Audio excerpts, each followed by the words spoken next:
Estimados televidentes de Presencia en México TV, nos vestimos ahorita de gala porque tenemos un gran personaje que sabe mucho de la historia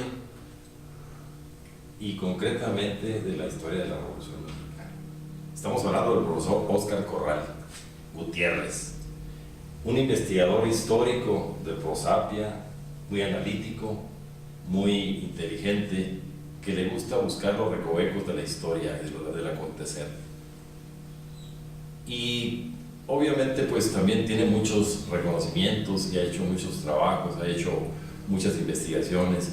Y así, para arrojar algunos datos sobre él es el presidente de los Nuevos Villistas de Parral AC, Asociación Civil, muy importante organización. También es miembro fundador de la Fundación Elisa Griense Zambrano, Familia con Valores, Asociación Civil. Él nos va a platicar algunos aspectos relacionados con el personaje más interesante de la historia de México, el Centauro del Norte, Pancho Villa, nuestro centauro, nuestro héroe nacional en la Revolución Mexicana de 1910. Vamos a empezar con una charla con nuestro querido amigo y profesor. Gracias por la presentación. Bueno, yo vivo en Parral, Chihuahua, donde han sucedido muchos hechos de la Revolución Mexicana. Se puede decir que es el núcleo que abre y avienta, y ahí tanto hecho que ha sucedido que se nos pierde en los tiempos. Vamos a hablar sobre la vida antes de la Revolución. México en esos años estaba apenas en embrión de desarrollo. Porfirio Díaz, siendo presidente de la República, teniendo ya cerca de 30 años, tenía sujeto el país a su pensamiento y a su forma de ser. Por ejemplo, toda la gente que llegaba a caer en la cárcel, todo aquel menesteroso, toda aquella persona que no tuviera trabajo, la enganchaban en oficinas de trabajo, pero iban a dar de esclavos a Yucatán, a Quintana Roo, a Valle Nacional, a esas partes, y tenían un precio, creo les daban 50 pesos por persona, le daban 65 pesos por los jóvenes y tenían que ser indios yaquis, indios mayos, indios tarumaras, de todo lo que agarraran, ellos se llevaban para allá. Él ponía autoridades, quitaba, él duró 30 y tantos años, hubo gobernadores en los estados, por ejemplo Veracruz tenía 28, el de Michoacán tenía 22, el de otra parte. Todos los gobernadores tenían más de 15 años. Entonces, si controlaba a los gobernadores, pues controlaba el poder de él. Entonces, como dato curioso, cuando le avisan a don Porfirio Díaz que fue nombrado presidente de la República por primera ocasión, él se encuentra en la Laguna Juanota, en el Vergel, Chihuahua. Hasta ahí llega un propio y le avisa que fue nombrado por el Congreso presidente de la República y se va a caballo hasta México. Es increíble lo que le gustaba el estado de Chihuahua a don Porfirio.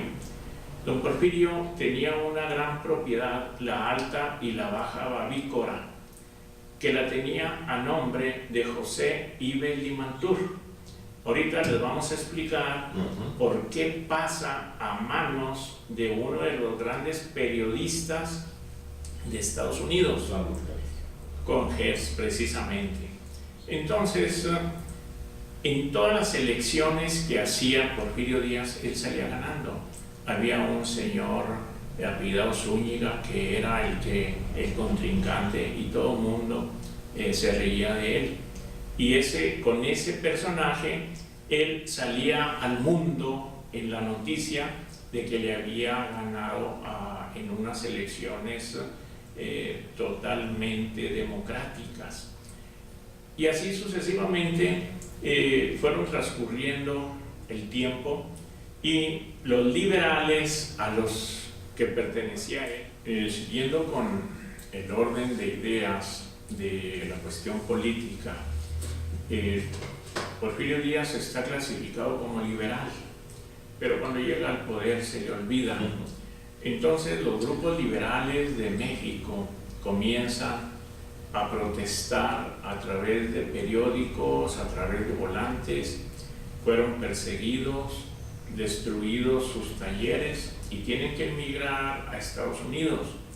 En Estados Unidos le dan la consigna a Hearst de que todo el folleto, el pasquín como le llamaban, que él descubriera, entregara, tomara presos a las gentes que lo repartían, que lo editaban, y entregara a México a esas gentes.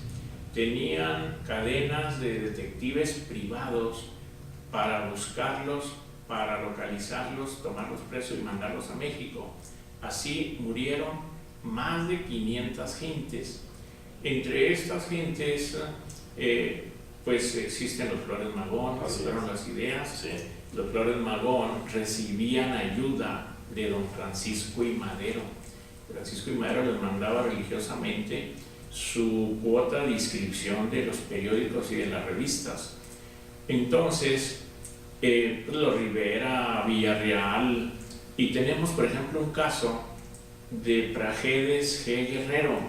Prajedes G. Guerrero es el único que no agarran y ofrecen en aquel tiempo $50,000 por la cabeza y dan la lista. El que tenía más precio era el de Prajedes G. Guerrero, $10,000. $10,000 de recompensa por entregarlo. En aquellos años, pues era una fortuna, eran como 10,000 pesos oro en México. Y es el único que no pueden agarrar. Pero cuando brinca a México, creo lo matan aquí por Janos, por Casagrandes, en los primeros encuentros que hay. Entonces, los liberales pasan a formar lo que fueron miembros del partido antirreeleccionista. Sí. Son los que van a dar licencia para esos trabajos.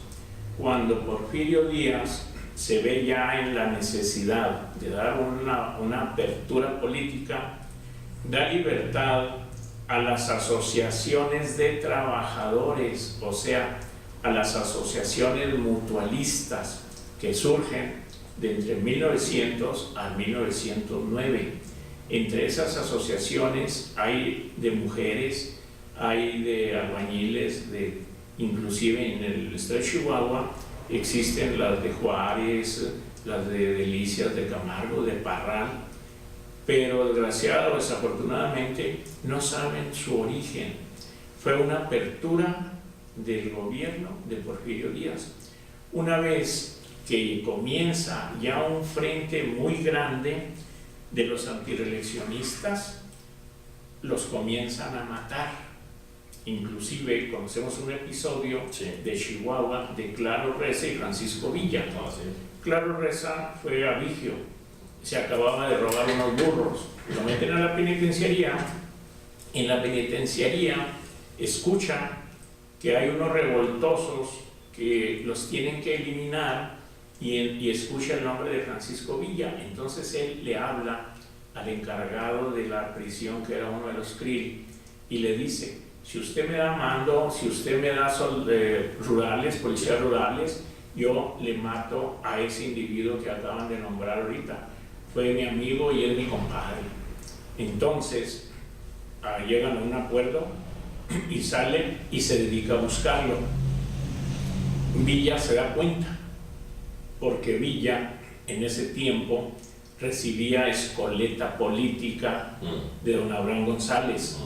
De ahí salió Villa a tocar puertas, a invitar a la gente a que lo secundara en un movimiento que él ya había participado. Él participó en una revolución que hizo en 1908 los liberales en lo que fue Las Vacas, que hoy es Ciudad Acuña.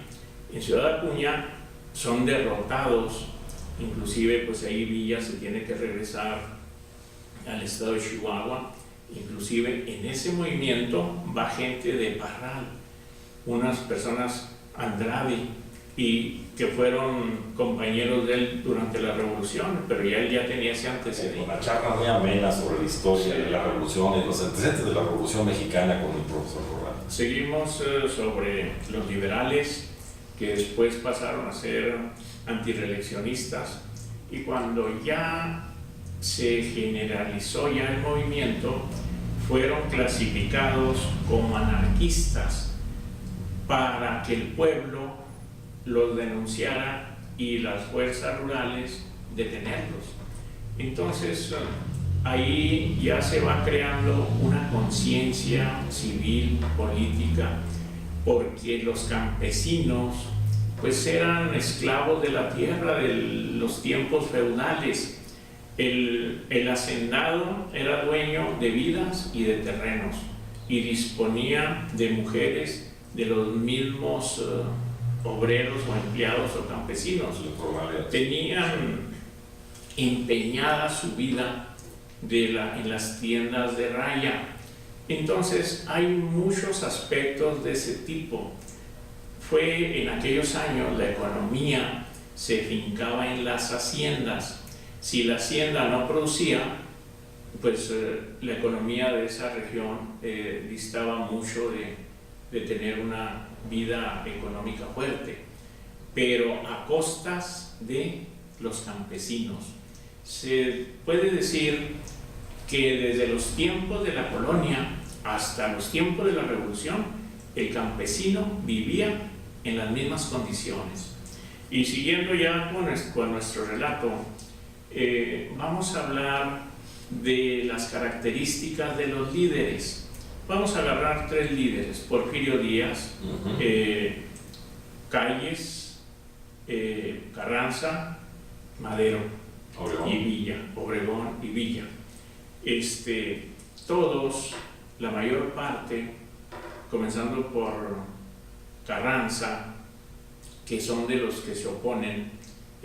Para mí Carranza surge a la revolución con careta de revolucionario. ¿Por qué? Era un hacendado. Porque era terrateniente, era hacendado, era la dueño de la mitad de Coahuila o de Nuevo León, y en todas esas partes tenían ranchos que no sabían ni de quién, que eran de él. Además fue presidente municipal, fue diputado, fue gobernador, estuvo en todos los cargos públicos en el tiempo del porfiriato. Entonces él pensaba como peor que un emperador, que un dictador, y eso ahorita lo vamos a explicar por qué. Entonces, no se le, comparado con los otros, Obregón es también la esposa dueña de tierras en el estado de Sonora. La mitad del estado era de Obregón y la otra mitad de Calles, la otra parte de Maytorena, que a Maytorena lo van a desconocer. Entonces fueron gentes que su origen fue de cuna de seda. El mismo origen. Francisco y Madero, pues en aquellos años tenía sus ganancias de 100,000 pesos.